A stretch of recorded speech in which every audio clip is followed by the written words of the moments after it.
and she's in a sorority and done well with her sorority, and she's athletic, and she's mean. And we're scared to death of her. We walk on eggshells around her. She's not mean to other people or in public. She holds it in so that she can come home and like spew it out onto me. That's okay. That's God's way. But this is what I think happens. When she was a junior, her summer between her junior and senior year, I think that God allows this to happen. And you little girls that your babies aren't this old, just listen to me. All right, one day they'll just turn on you. And you'll think, who in the world is this? Who's coming down the steps in the morning? We don't know who this is. I think that God allows that because he knows that you're about to let your baby go off to college or whatever they're going to do, and he knows that you're grieving. So he makes them just as mean as he can so that you can let them go. And I believe that. That summer, the very breath that I breathed out of my nostrils made her so angry. We were not allowed to eat cereal in our own home because she couldn't stand to hear us chew. I don't mean to talk about her because she had a lot on her. She had to empty the dishwasher. Stuff like that. That's so hard. Okay, let me tell you about an example when she was probably your baby's age, y'all's little children, because y'all are so cute. Look, their thyroid's still functioning. Y'all still got hair. Good for y'all. Y'all got on little breeches. Yay. Okay. When my middle one, when she was in elementary school, I was so blessed that I got to take them to school and pick them up every day in my minivan. And I would watch them come out, my girls, and I saw them. They were in a good mood. I saw it. All right, they would be goosing each other and waving to all the little children and the principal. See you tomorrow. Okay. Then they'd come over to my minivan, get in, slam the door. That middle one would take her backpack and sling me in the back of the head with it. She'd say every day something like, I'm starving to death. You don't have a piece of cheese in this car? Your driving's making me car sick. I hate her. Why did you have her? And the baby would be sitting over the back. She'd be going, Mom, Mom, Mom, Mom, Mom.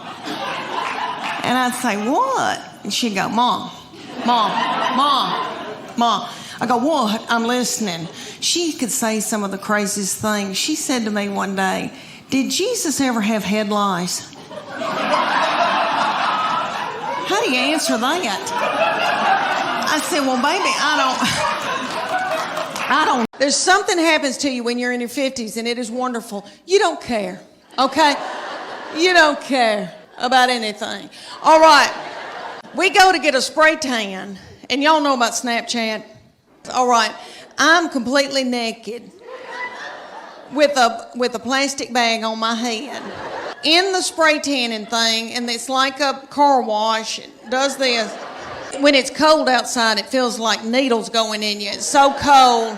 Oh, that's awful. But anyway, she started filming me on Snapchat, completely nude. Now, in my 30s and 40s, I would have been hysterical, and I would have been in a bowl, and I would have been so torn up. In your 50s, at first I was like, and then I was like, I don't care. I think I may have gone. I don't care.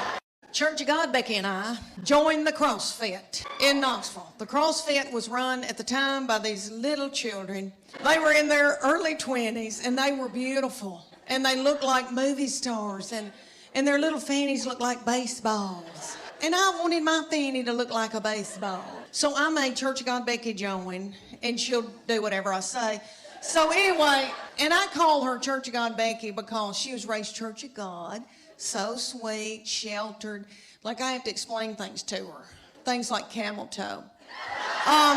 We first get to the CrossFit. And if y'all don't know what CrossFit is, it's military moves like push-ups, pull-ups, burpees. I hate a burpee.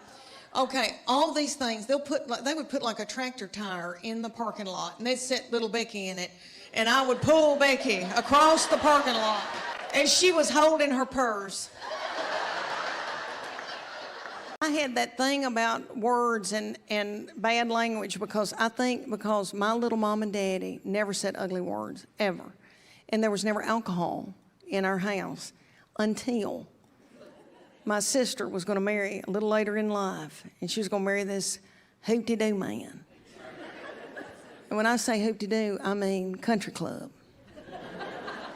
Some country club people like to drink. So we all, to get her married off, started drinking.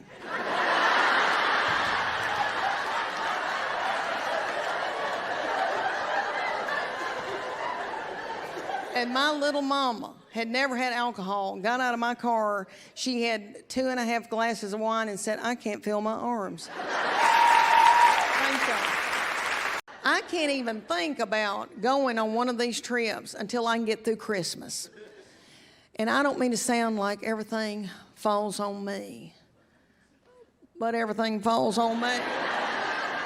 I love my family, but they don't do anything to help me. I do all the decorating, the cooking, the cleaning, the wrapping, the shopping, all that. Last year, on December the 24th, my husband said to me, can I help you do anything?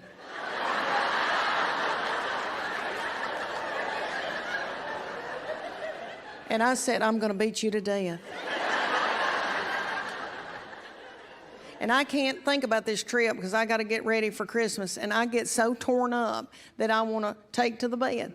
I want to take to the bed, but I can't take to the bed because if I take to the bed, nobody's going to have Christmas. I want y'all to know that I can dance. I am coordinated and I'm athletic. I really am. I can bust a move. I'm not good at math. I can't do math. But I can bust a move. But if I had to go to a club, this is how I would dance now if I had to go to a club.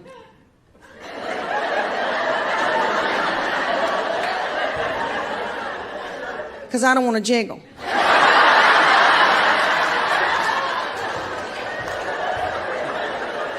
And I could see a man going, what's that? A man going, nothing. That's just a pre-cancer.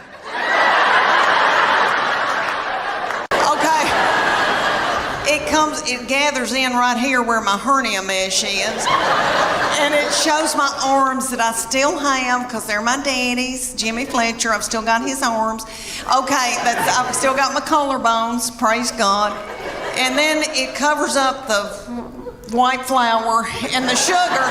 So I just get a spray tan and I'm good. Well, for years, I was in torment wearing a miracle suit. I don't know if any of y'all have bought a miracle suit before. I know they've got them at y'all's Belk.